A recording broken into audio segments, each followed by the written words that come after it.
నయా దేశ్ముఖ్ ఆలోచనతోని రేవంత్ రెడ్డి గురుకులాలను దెబ్బకొడుతున్నాడు. కాబట్టి ఇవాళ నేను తెలంగాణ సమాజంలో ఉండేటటువంటి అన్ని విద్యార్థి సంఘాలకు, ప్రగతిశీల భావాలు ఉన్న ప్రతి ఒక్కరికి, మేధావులకు, అన్ని పార్టీలకు చేతులు జోడించి నేను విజ్ఞప్తి చేస్తూ ఉన్నా. ఎందుకంటే మేము ఆ వర్గాల నుంచి వచ్చినటువంటి బిడ్డలం. దయచేసి అందరూ సహకరించండి, మాకు ఈ కుట్రను తిప్పికొడదాం.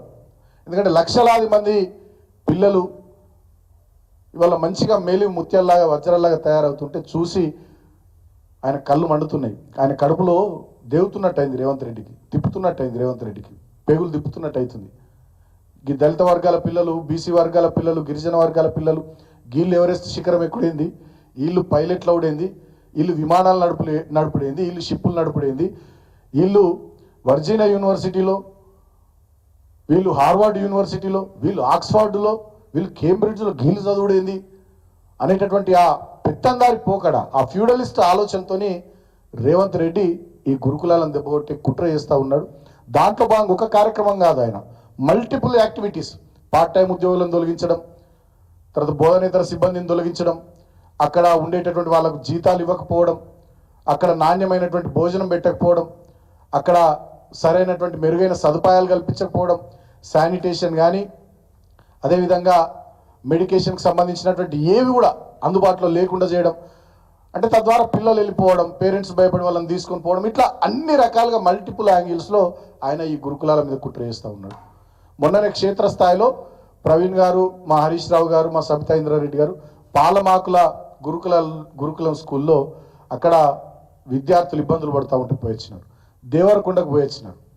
అదేవిధంగా దీన్ని ఇక్కడితో ఆపం మేము, డెఫినెట్గా మా రుక్మాపూర్ కూడా పోతాం. మేము రుక్మాపూర్ సైనిక్ స్కూల్ విజిట్ చేస్తాం, రాష్ట్రంలో ఉండే ఇంకా కొన్ని గురుకులాలు విజిట్ చేస్తాం. ఎక్కడెక్కడ క్షేత్రస్థాయిలో వాటి పరిస్థితులు ఎట్లున్నాయో ఆ విద్యార్థులకు కానీ విద్యార్థుల తల్లిదండ్రులకు కానీ నమ్మకాన్ని కల్పించే విధంగా బీఆర్ఎస్ పార్టీ డెఫినెట్గా కార్యాచరణ తీసుకుంటుంది.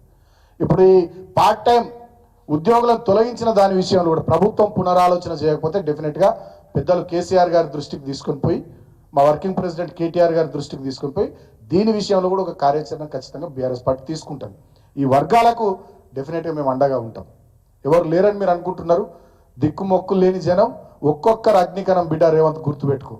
డెఫినెట్గా నీ పాపం పండింది.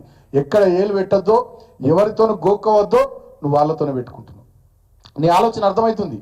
కేసీఆర్ ఆనవాళ్ళు జరిపేస్తాను నువ్వు అన్నావు, ఇవాళ గురుకులాలు వెనుకబడ్డావు. లాస్ట్కు ఎంత దారుణం, ఎంత దుర్మార్గమైనది ఈయన పద్ధతి, ఈయన ప్రవర్తన. అంబేద్కర్, డాక్టర్ బాబాసాహెబ్ అంబేద్కర్ ఈ దేశానికి రాజ్యాంగాన్ని అందించాడు. ఆయన జీవితం అంతా అణగారిన వర్గాల కోసం, తాడిత పీడిత జనం కోసం, మహిళల కోసం, కార్మిక కర్షక వర్గం కోసం, ఈ దేశం బాగుండడం కోసం ఆయన చివరి దాకా పోరాటం చేసి కష్టపడ్డాడు. అటువంటి డాక్టర్ బాబాసాహెబ్ అంబేద్కర్ గారి 125వ జయంతి సందర్భంగా ఆనాడు ప్రభుత్వంలో మేము ఉన్నాం కాబట్టి కేసీఆర్ గారు ప్రపంచంలోనే ఎక్కడ లేనటువంటి 125 అడుగుల డాక్టర్ బాబాసాహెబ్ అంబేద్కర్ విగ్రహాన్ని హైదరాబాద్ నడిబొడ్డున పెట్టిండు. అదేవిధంగా కొత్తగా నిర్మించిన తెలంగాణ సచివాలయానికి డాక్టర్ బాబాసాహెబ్ అంబేద్కర్ పేరు పెట్టిండు.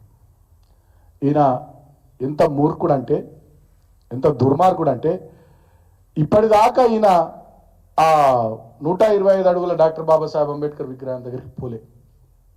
కారణం ఏంది? కేసీఆర్ గారు పెట్టిరు కాబట్టి పోలే.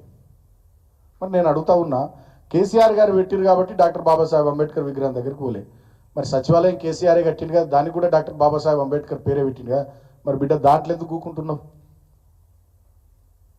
కేసీఆర్ ఆనవాళ్ళు జరిపేస్తా, కేసీఆర్ గుర్తులను దుడిచేస్తా అని అంటున్నా నువ్వు.